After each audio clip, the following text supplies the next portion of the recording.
Vamos agora começar o nosso bate-papo. Ela já está aqui, Tâmara Azevedo, pré-candidata a vereadora pelo PSOL. Tâmara, satisfação em recebê-la aqui mais uma vez no nosso Boa Tarde Bahia.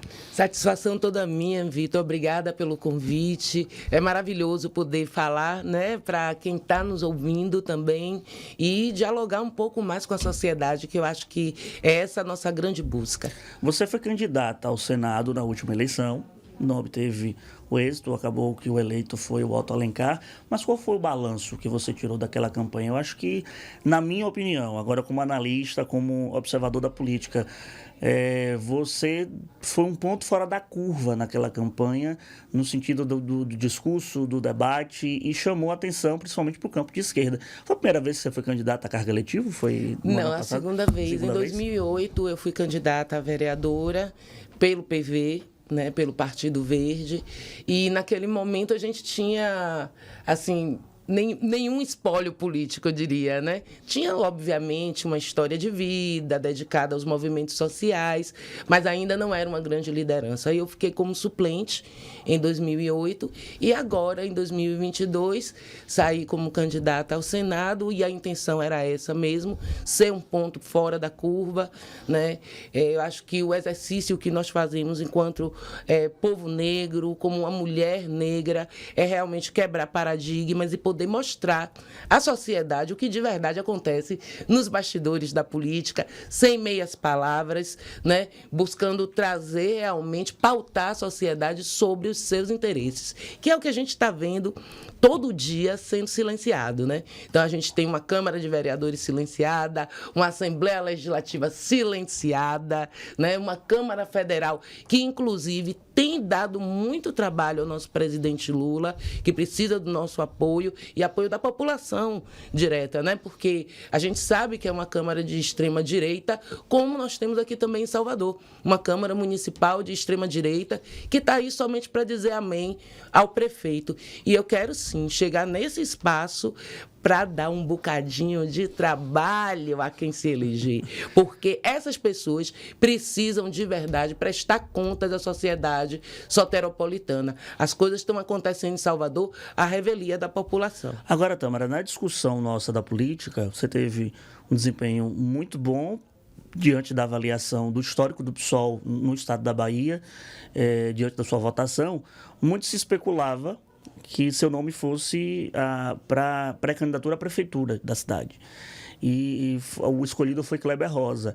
E eu entro num ponto de debate, que eu já comentei aqui, inclusive, em entrevistas com Kleber, que o PSOL nunca teve uma majoritária feminina. Quando digo uma candidatura ao governo ou à prefeitura da capital baiana, uma mulher. Como é que foi esse debate, esse diálogo? Você tinha essa pretensão de ser a pré-candidata à prefeita? Como é que se deu essa conjuntura? Bom, internamente, você sabe que o nosso partido ele é feito de forças, né? Forças políticas que se organizam em correntes. Então, a gente, sem dúvida nenhuma, com a votação, né, que quase beira aí 60 mil votos em Salvador, sairia na frente nessa discussão. Mas também existe uma coisa chamada estratégia política. E nós queremos crescer enquanto partido. Nós queremos que, na Bahia, o PSOL seja tão forte quanto ele é no restante do Brasil. Né? A gente ainda não conseguiu, diante dessa polarização, dessa dicotomia entre extrema-direita, né, e um governo de coalizão, que é o governo do nosso governador Jerônimo, estabelecer um meio termo, né, uma terceira via. E eu acredito, e assim como meus companheiros também, que o PSOL será essa terceira via para essa eleição de 2024 aqui em Salvador. Portanto, a gente tem uma estratégia bem organizada, tanto do ponto de vista do Executivo, quanto do ponto de vista do Legislativo, faz toda a diferença. Hoje nós só temos um mandato, né, que é o mandato das Pretas para Salvador, que cumpre um papel importante, mas nós precisamos avançar, não só do ponto de vista da quantidade de vereadores do PSOL na capital, né, mas na defesa das diversas bandeiras e das lutas que estão aí estabelecidas. Vitor, a gente tem recebido um volume muito grande de lideranças políticas, né, lideranças sindicais, movimentos sociais, inclusive organizações que ainda não estão totalmente estruturadas, como é o caso dos mototaxistas, né? Que vêm buscando essa representação. Por quê? Porque não tem quem fale por eles. Porque a política local está toda engessada e a gente não deve nada a ninguém. Então, por não dever nada a ninguém, o pessoal, sem dúvida nenhuma, deve despontar aí como uma terceira via para essa eleição 2024 e vem, sim, com toda a força, com uma chapa forte para fazer a disputa à Câmara de Salvador. Tem uma participação de um ouvinte, telespectadora nossa, Samira Soares, faz uma pergunta, 98729-5248, se você quiser participar também desse bate-papo com a Tâmara Azevedo aqui no nosso Boa Tarde Bahia. Olá, admiro muito Tâmara, a campanha passada foi muito bonita. Gostaria de saber da pré-candidata quais as principais pautas pretende levantar caso ocorra a sua eleição para a Câmara de Salvador, tendo em vista que existe pouca representação negra nesse espaço. São muitas pautas e a gente tem algumas prioritárias. A primeira delas é tirar o nosso povo do desemprego e do subemprego. Estimular, né, através de projetos de lei, arranjos produtivos para que a cidade negra possa ter espaço de produção.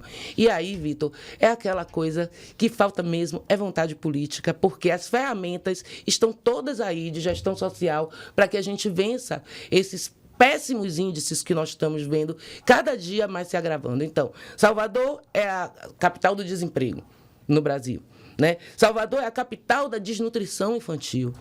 Salvador é a capital da questão da saúde negra, que ninguém discute, né? Então, assim, a gente precisa avançar nesses pontos, trazendo a população para o centro das questões. Por enquanto, o que está no centro da questão é a especulação imobiliária, né? E o capital imobiliário desenfreado, não tem limite, não tem freio para o capital imobiliário nessa cidade. Você acredita que esse tema, por exemplo, imobiliário, das vendas dos terrenos, atinge a massa de uma forma que faça pender o voto, ou é uma discussão que nós, formadores de opinião, ou aquelas pessoas mais interessadas em política, que acabamos nutrindo esse debate no dia a dia? Qual é a sua avaliação sobre? Eu acho que nós que estamos aí na luta, né, na pré-candidatura, temos que ter também uma visão didática sobre o que impacta de verdade a nossa sociedade.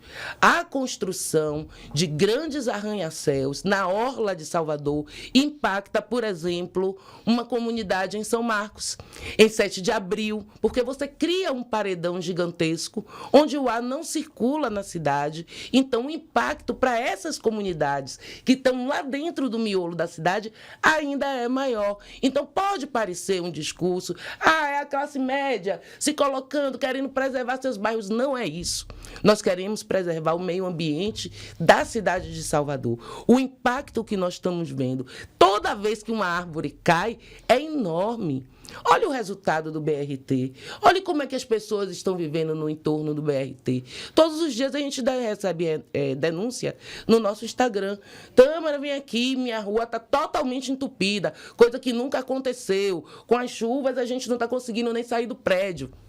Um exemplo. Agora, imagine você esse impacto nos bairros do miolo da cidade, que tem uma densidade ainda maior e uma capacidade menor de reter essa quantidade de água que está aí, né? E aí o prefeito diz, a cidade é resiliente, não morreu ninguém. Mas quantas pessoas estão sem casa, né, a essa altura, perdendo tudo que tinham? Então, eu acho que a gente precisa botar o pé no chão, né? Tenho dito diuturnamente que as propagandas da Prefeitura de Salvador beiram fake news. Né? É vergonhoso uma obra como o BRT, você construir ali embaixo, com um calor de 52 graus, no sol alpino, né? Um parque para uma criança brincar. Bruno Reis, leve seu menino para brincar lá, sua filha para brincar lá debaixo do viaduto do BRT, para você exercitar e ver o que você fez, né? Então é um faz de conta. É o tempo todo um faz de conta que, na verdade, não resolve a questão, isola ainda mais as comunidades, e aí é o racismo ambiental mesmo. Quando você chega para a comunidade da polêmica e diz assim, agora você daqui não passa para o outro lado, se quiser vai dar a volta lá no Iguatemi, andando, você está mostrando o quanto esse projeto é um projeto racista, elitista, que separa as comunidades e que não garante, inclusive, a inclusão das pessoas, né? É um projeto que foi criado para retirar 35 linhas de ônibus dos bairros carentes para que essas pessoas fiquem limitadas apenas ao percurso do seu trabalho com o BRT, levando para Itaigara, para Pituba, dentre outras coisas. Então, assim, quando a gente fala das questões que estão envolvidas, né, de impacto do centro da cidade, a gente está tentando dizer à cidade o seguinte: isso também te impacta, isso também é importante para você. A gente está conversando com Tâmara Azevedo, pré-candidata a vereadora de Salvador, foi candidata ao Senado na última eleição, sobre uma análise de conjuntura do PSOL. Duas perguntas em uma. A primeira é a seguinte: você salientou bem, o PSOL só tem um mandato na Câmara de Salvador, só tem um mandato na Assembleia Legislativa e nunca conseguiu um mandato para a Câmara Federal. Diferente do eixo Rio-São Paulo, no eixo do Sudeste, o PSOL lá é muito forte, em detrimento ao Nordeste ainda, por exemplo. O que é que falta para apertar esse parafuso, para quem sabe o pessoal ter resultados eleitorais mais satisfatórios, vamos colocar assim? E segundo, qual a sua análise sobre a disputa da Prefeitura de Salvador, visto que Kleber Rosa, até então, é o único nome da esquerda colocado nessa disputa? Vai dar dor de cabeça para Geraldo Júnior, por exemplo?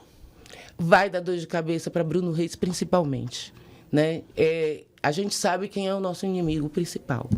Nós sabemos exatamente quem está ocupando a prefeitura há anos a fio, né, e realizando tudo à revelia da cidade. Então vai ser um braço de apoio a Geraldo contra Bruno? Necessariamente não. É como eu disse, eu acho que a gente tem que se consolidar, nós temos que nos consolidar como a terceira via, né? Nós temos total independência para isso, não fazemos parte do governo Jerônimo, isso é importante que seja dito. Mas já fizeram, né?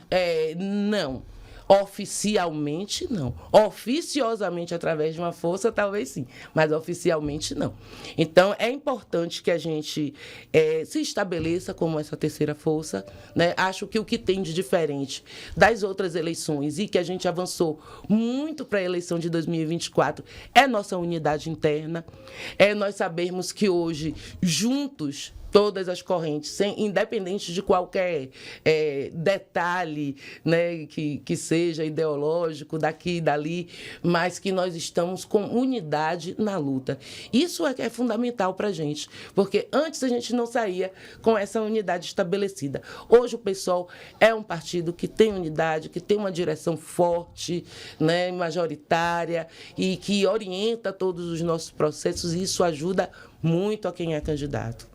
Sobre o partido. Pré-candidato. Sobre o partido, esse não crescimento do Nordeste, o que é que impede ainda esse crescimento do PSOL na sua avaliação? Eu acho que o que impedia era a falta de unidade. Essa unidade mesmo? Essa unidade que nós precisávamos ter e que nós construímos a partir da candidatura de 2022, né, que foi muito importante para a gente, como um resultado final, e que a gente tende aí a consolidar para os próximos anos uma boa estratégia política, onde os quadros, as figuras públicas, ao invés de concorrer, vão se ajudar para fortalecer esse cenário. Então, a gente espera, sim, que o pessoal cresça e que chegue logo, logo, como está no Rio de Janeiro e em São Paulo, onde a gente tem aí pré-candidaturas à prefeitura, tanto de São Paulo como do Rio, e que, com fé em Orixá, né, nosso companheiro Boulos será eleito, né, prefeito da capital de São Paulo. Tâmara, queria lhe agradecer pela disponibilidade, dizer que a gente está sempre à disposição.